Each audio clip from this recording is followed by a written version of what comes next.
Welcome back to the Marketing Gateway. I'm Sean in St. Louis, and once again, we have part 2 now of this great interview I did with Steve Turner. Steve Turner is from Solomon Turner, which is a PR agency here in St. Louis. They're one of the top PR firms in the area, and he literally, as you're going to hear, wrote the book on PR. He wrote a book called PR That Works, Real Strategies, Real Campaigns, Real Results. You can find it in the show notes. You need to read it. It's really, really good. And he is going to walk you through some of the things that he talks about in the book in this episode that are practical, things that he actually did, that he had experience doing, not theory, not just big ideas, not a memoir, but real practical advice. And if you are in small business or mid-sized business in particular, and you don't have a PR department or PR specialists working for you, you're going to learn some stuff. You're going to find some ways that you can apply this to. So I'm really excited for you to hear part 2 of this interview. Steve has done so much. You can check out his bio in the show notes. Here we go. Well, let's go back to the positive side of PR. And I want to know, how do you launch a PR campaign? What's the right way to do it? Well, the first thing I tell people is, why do you want to do PR in the first place? What's your objective? And again, if it's just to see your name in the paper, go on an ego trip. Hey, I was in the Post, I was in the Business Journal, I was on TV. I mean, it's great. And maybe you're building your personal brand and a little bit about the company, but that's not really the end game. What you want to do is come up with a clear, defined objective. Help the sales team sell 100,000 toy trucks. And then figure out how PR can help in that instance. How is that our growth plan? This is where we want to be at the end of the year. How is PR going to play a part in that? And that's where you kind of go back and say, okay, well, here's the objective. This is what we're going to do. What are the strategies that are going to get there?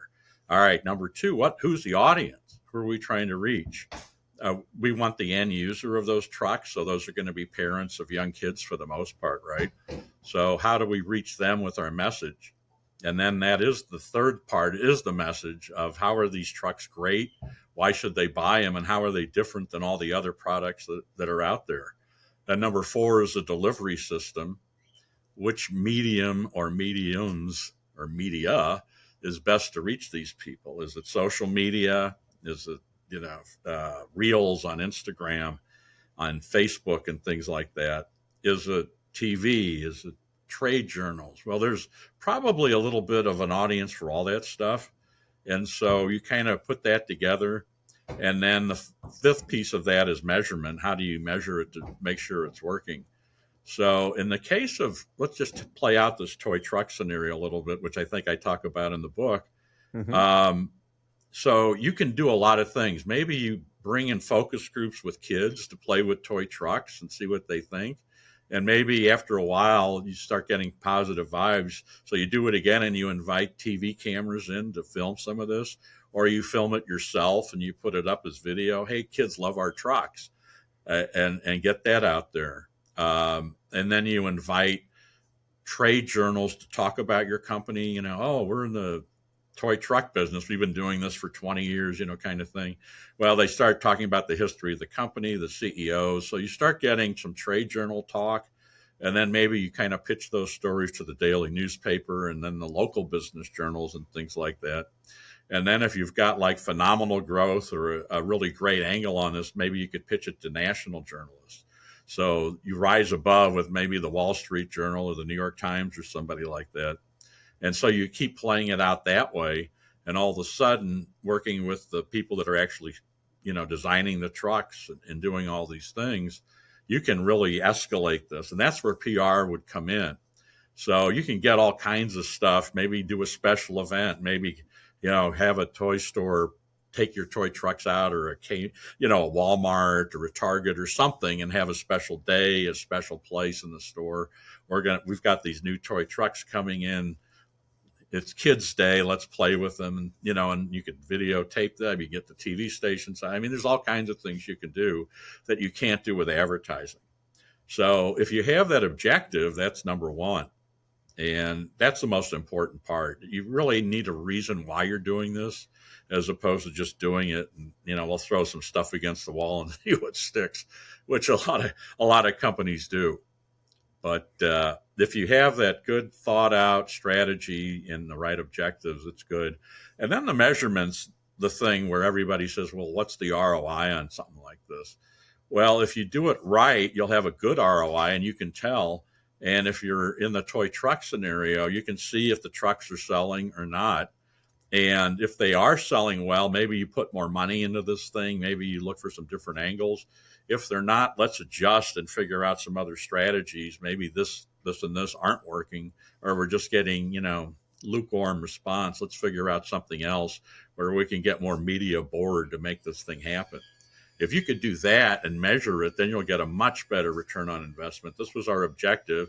Here's everything we've done, and here's a return we're getting on that. So if we're getting 10%, 20%, 30%, 50%, 100% return on investment, this is a great campaign, as opposed to just kind of, well, I don't know, a few people mentioned it, and we've all been there and seen that. So the better the objective, the easier it is to execute, and the easier it is to deliver an ROI you're happy with. Well, and you make such a great point because, I talk about this all the time, that marketing, as an umbrella, which, including PR and sales and advertising and all those other things, it's all about strategy. It's ultimately tactics to help to improve your business operations. And it's really about thinking about not just what does everything cost, but how do these activities work together so that we're generating a real return on what we did, rather than just did this PR campaign benefit us in this one particular discrete way? Well, maybe it didn't, because as you said, it didn't work, but maybe it's somewhere else it did. And so the ROI comes from the whole of the tactics and not just from, one individual thing that you did. And I think a lot of businesses have trouble thinking that way, because I don't think that a lot of times they are very strategic about how they employ this stuff. It's more of just kind of a, we're going to slot in a little bit of budget for PR here. We're going to slot in a budget for advertising here. We're going to do digital buys here. We're going to do influencer buys here, or whatever. And they're not really thinking about it as, how is it all working together? And so I think that's one of the major hangups that I see a lot of times with how this stuff is applied, is that there has to be a strategy behind it for it to work. And there has to be a focus on, are we improving and getting better? And do we need to tweak, in order to be the most successful we can be? Yeah, campaign integration is very important, which is, what you're saying. How does marketing and advertising and PR work together to achieve that goal? So, yeah, I mean, if you've got the message in the advertising and the marketing that's really well thought out and it's getting some response, put that into the PR as well. You can make shirts that people wear with the logo on them, or the tagline, of your company, and different things like that. You do special events and people are wearing these things. And I mean, you're just reinforcing that over and over and over again. So you get great legs and mileage out of it. And then people start seeing that on social media, in reels and video, TV coverage. Those kind of things are terrific. And if they're all working in lockstep, your results are going to be great across all the board, like you're talking about, marketing and advertising, and the PR is supporting that and creating new customers, new relationships, new stakeholders as you go along. So those are the kind of things you want to focus on. Totally. I mean, one of the companies that I always point to as being the masters of integrating all of these things is McDonald's. Hey, I used to work for them, as I mentioned, but I mean, they came up with that, that jingle, ba-da-ba-ba-bum, and they have that slogan, I'm loving it. And those have lasted them for a couple of decades now. And they can reference that in their media. They can reference that in their advertising. They can reference that on, any of the online stuff they're doing. And then they can do a stunt like putting, Grimace's birthday meals out, where they have the purple shake and people are doing dances online, and they can take advantage of that because they have an apparatus designed to see where those things are really hitting hard, and then to push on it and to try to get more exposure out of it. And they absolutely use PR in their strategy. You can just see all the favorable press that they're able to get because they do. Yeah. Some of these companies are masters. Apple is another one. Oh yeah. I mean, they're amazing. I mean, before they even launch a product, hey, Apple's product launch date is so-and-so. And that's like all over the media. I mean, they haven't done anything except announce a launch date for new products. We don't know what those new products are, but everybody jumps on board and goes crazy. And then if it's a new iPhone, hey, I got an advanced copy of the new iPhone. Oh my gosh. and they're like, feel like king for the day. I was able to get one of these new phones, and they're doing video. I mean, features on TV. I mean, this is like the greatest thing ever. So they're masters of the game, and it's amazing to me that they're able to generate the press that they are just by being Apple. I mean, it's like if they say something that doesn't even affect the product or a service, it's just we're planning this day, people go crazy. And it shows up everywhere. The announcement for an announcement, right? That's right. I mean, that's amazing, isn't it? But they do it, and it's a thing. I mean, I've even seen it where they televise the product announcement live on like CNBC or these networks, so they get like an hour of coverage just to introduce a new phone. Well, who wouldn't want publicity like that? Here's our latest iPad, and and people are talking about it and everything for a hat. It's amazing. It really is amazing.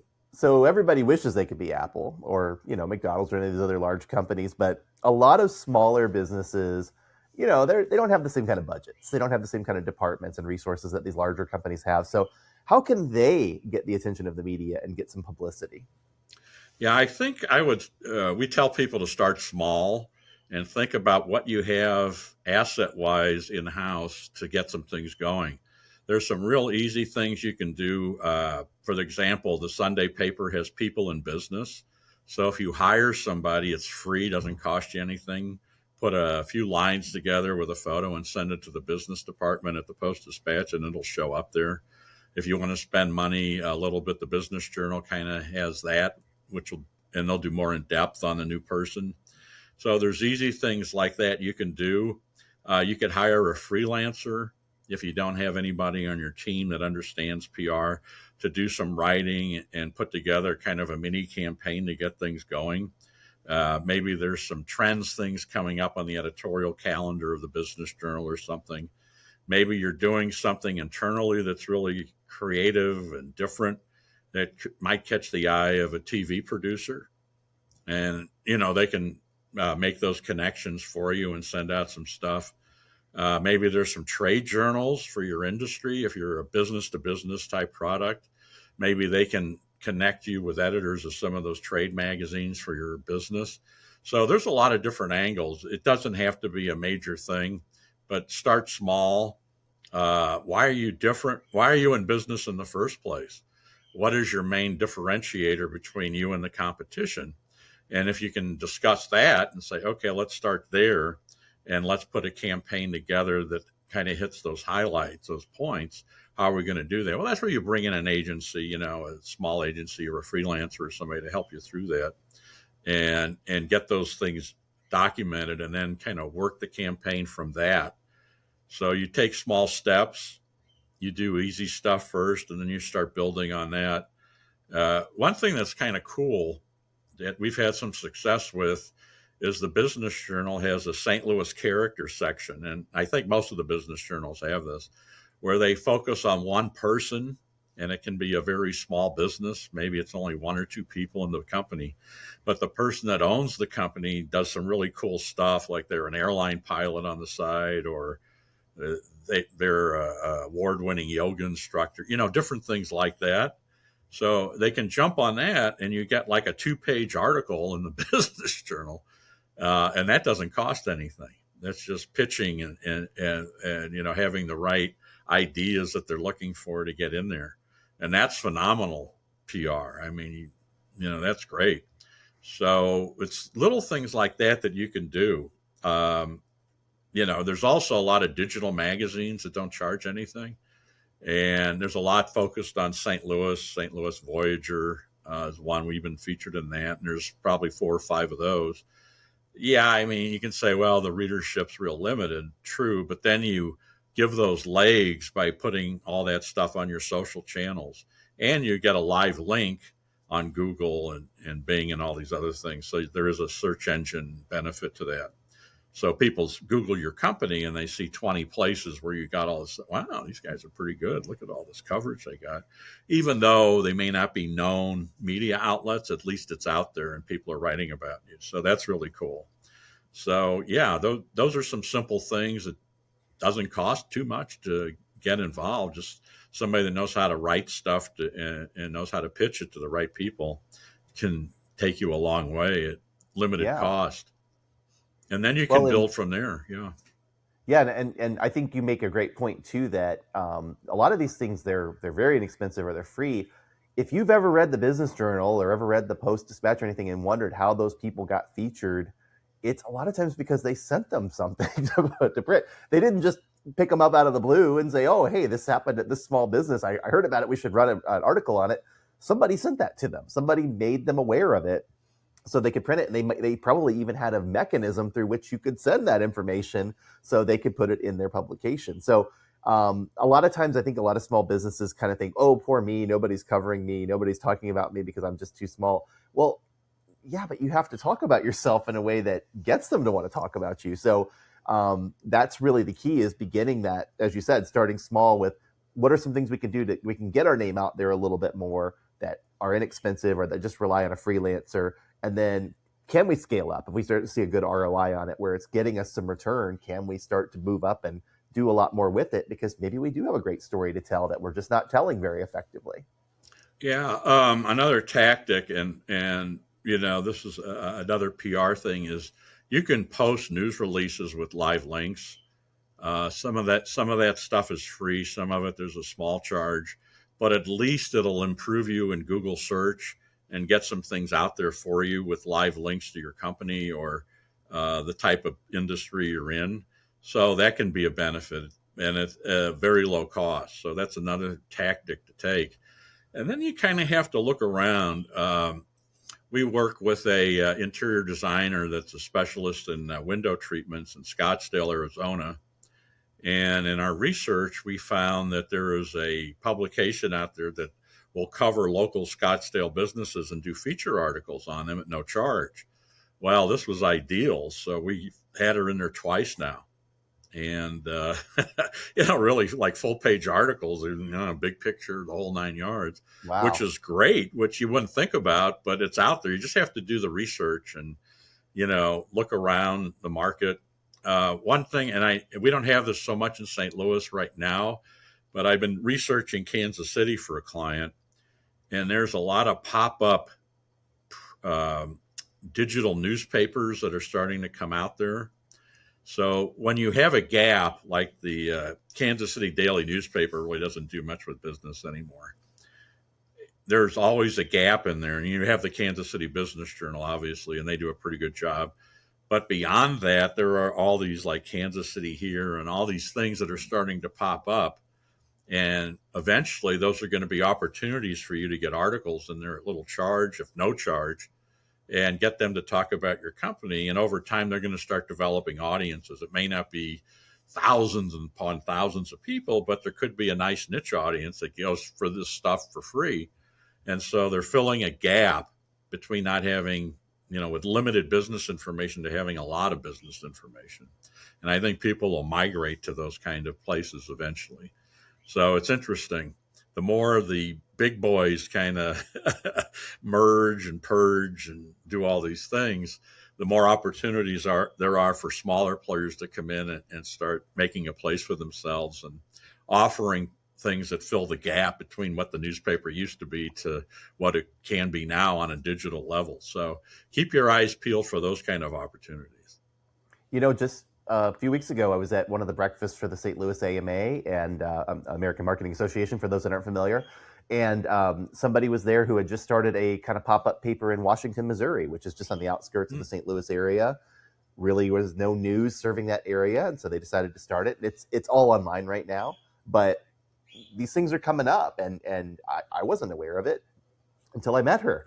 And I'm sure, outside of that community, a lot of people probably aren't. But if you were doing business in that community, it'd be really valuable to know, because she's looking for things to feature in her content. So there's always emerging opportunities in media. And I think we sometimes we get really fixated on the players that are known, and we forget about all of the other people that are out there hustling to get stories too. And a lot of times they're happy to talk about business because business is interesting. Yeah, absolutely. Yeah, there's a lot of niche publications too. Substack is an interesting scenario where you have former journalists well, they are journalists, but they used to work for like the Washington Post or the New York Times or something, and now they have a Substack in a specific area. Well, if you take something like engineering, and maybe there's an engineering Substack that doesn't have thousands of readers, but they may have 100, but they're the right audience for you, and they're all, somewhat involved with engineering in different aspects, designers, producers, these kind of things, and that's the audience you want. If you can get into one of those columns, that's really a great hit for you. That can be a home run, as opposed to just getting something in the paper with a few paragraphs or whatever. So you kind of have to think about these niche type publications that reach your audience. It's better to reach 50 people in your audience than reach thousands that aren't. And so you kind of have to think in terms of that. Podcasts, here we are. This is good. I mean, there's podcasts for almost everything these days. And, healthcare is a good one. Mental health, there's tons of podcasts on mental health these days. I mean, if you're in that business, I mean, boy, I mean, you could really get tons of stuff. It just depends on who you are, what you're trying to do. But if you put the pieces of the puzzle together, there's lots of different things that are more niche oriented now than ever.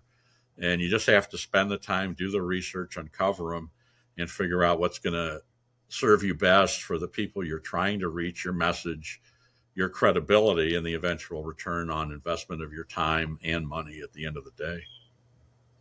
Well, Steve, this has been such a great discussion. And I just want to mention to our audience, too, that, if I ever have the opportunity to have Steve in one of my marketing classes, I'm definitely going to, because he's got so much knowledge about this stuff. He's been doing it for a while. But he's got this book, too, and we're gonna talk about it in a second, that has a lot of these insights and more in it. I've read some of it, and it's really great. Yeah, there it is again, PR That Works by Steve Turner.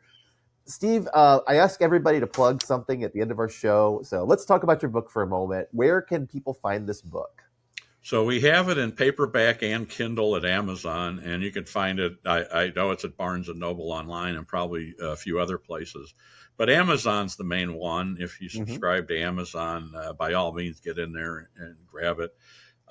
So the book, the paperback, which I would prefer you get only because you're going to take notes. There's going to be things you're going to highlight. It's not a novel. It's something you're just going to blow through and forget about. And I don't know how, people say they have trouble making, there's a way to use Kindle and highlight stuff, but it's a technological nightmare. But so I bought a book more than 20 years ago at the University of Pennsylvania. I just happened to be there working, and I wanted to see what Penn was all about. And I went into the bookstore, and there was a book on PR with all these great case studies. And so I bought the book because I had never seen anything like that before. And I still refer to it and go back. And every time I say, well, I may need an idea on this, I see what they did to approach this problem. So if you think about the price of the book, and I mean, it's not that big of a deal, it's $19.99, but if you can afford $1 a year and you hold on to the book for 20 years, I mean, yeah, sure, why not? I mean, it really doesn't cost much. I mean, the Kindle's $9, you can buy that. But I just think it's a great value. The reason I wrote this is, first I was going to do a memoir about my career in PR and things like that. And I was talking to people that are actually in the business, and they said, no, we need something that tells us how to create a strategy, how to do tactics, how to put an actual campaign together that isn't one of these college textbooks that's, $200 and 600 pages and has stuff in there. We're never going to use all these theories and things. And we don't want anything on behavioral economics. I mean, we don't understand it. And even if we did, how are we going to apply that? I'm like, yeah, you're right about that. So I just said, well, let's talk about it. And talked to a few people, and I said, well, I'm just going to write it. And so that's how I got started. I took some of the best things that I did, and then I hired an editor, which I think if you're going to self-publish, you absolutely should hire somebody that's been through the wars, that knows more about it than you.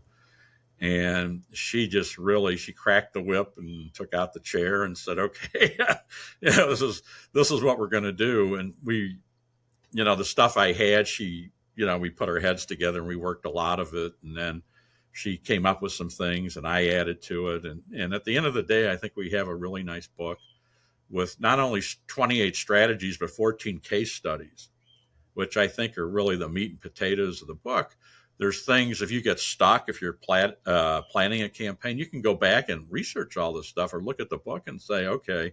I mean, I even did it. I looked at my own book. I was thinking, how did I do that again?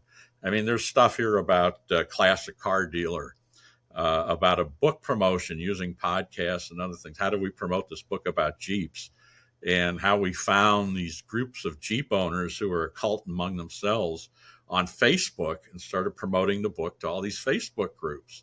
And there's hundreds of thousands of these Jeep guys, which I had no idea, no idea whatsoever, because I don't own a Jeep. But once we got into the research of all this stuff, all these things popped up, and fantastic. So, yeah. And I think that's the case studies are such a valuable part of your book, and what I'm excited to read more of myself, because they're not just about the theory or the ideas, they're about practicality. Here's how you actually approach this problem, and here's how you solved it using these tools. Yeah, this is what we did, and it's not theory at all. I mean, we took, the pedal to the metal, the pen to the paper, the keyboard to the screen, whatever. But these are things we actually did and work we done. And these are the results. I mean, not everything's a home run, but a lot of it really helped move the needle for some of these companies, and big and small. I mean, some are pretty small players. We had authors and then speakers, and how we ended up working with Brian Tracy and then Tony Robbins and doing all these things, how we got involved into the Mark McGwire, Sammy Sosa home run race, where we did press for the guy who was supposedly going to catch the ball that was worth $1 million. Didn't turn out that way, gave the ball back. That's a whole story. But things like that are in the book that people can relate to and say, well, gee, how did he pull that off? I mean, some of these things we had to pull off in a week. I mean, these were like, put everything else on the back shelf and just jump right in, because these are phenomenal opportunities that only come along maybe once in a lifetime, like the Jackie Robinson original baseball contracts. Being a big sports fan and baseball fan with my background, the guy called me, hey, you know anything about baseball? Yeah, I think so. Know anything about Jackie Robinson? Yeah, I think I know a little bit about that. Well, so we got into this, and they hired us, and, we were on every TV station in town, every radio, Cardinals Network, the whole 9 yards. And, he needed an intense week or two of promotion on this thing, and we pulled it off. So, you just have to have the flexibility to do some of these things. But all this is in the book, and I think it's great. I mean, even if you're a college student, I know if you're a college student, you got so many things to read already, but this is great for that. I mean, this will take you to a place that probably isn't in the textbook, and that really gives you a real world feel for some of these things. Not every PR grad is going to work for Nike or Apple or IBM or Pepsi or Coke, whatever. You're going to probably work for either an agency, and it may be a small agency, where you're going to wear all kinds of hats and learn different techniques and things, or you're going to work for a small business that maybe has just enough budget to bring a PR person on their team to run things for that. So you're going to need a lot of experience and thoughts and ideas as you go along. And I think this book helps you kind of cover that gap between the theory and the text of, here's what we did in college. How am I going to do this now? How am I going to get a hold of the Post-Dispatch or the Wall Street Journal, or all these things? How am I going to cover all that ground in between? Well, this book will help you get there. So that's the intent of the book. And plus there's interviews with 4 top PR people in the country that I knew and sought out, and they're just phenomenal. And we got those interviews, and people, especially newbies, will get a lot out of those. Well, let's say top 5, because you're in there too. And I want everybody to check out the show notes so you can find out how to get that book. And we'll also have, Steve's contact information as well if you'd like to contact him and ask him any questions. I know he'd be really happy to help you out. But Steve, I want to thank you so much for being on the Marketing Gateway. It has been a pleasure. And I just feel like I've learned a lot in the last hour, even though I've read some of your book and knew some of this stuff already. So thanks so much for sharing everything. Thank you, Sean. Really appreciate it. Been great. Wow. Gosh, I know I say this every time. I get so excited when I have these kinds of interviews, because I just walk away full of ideas.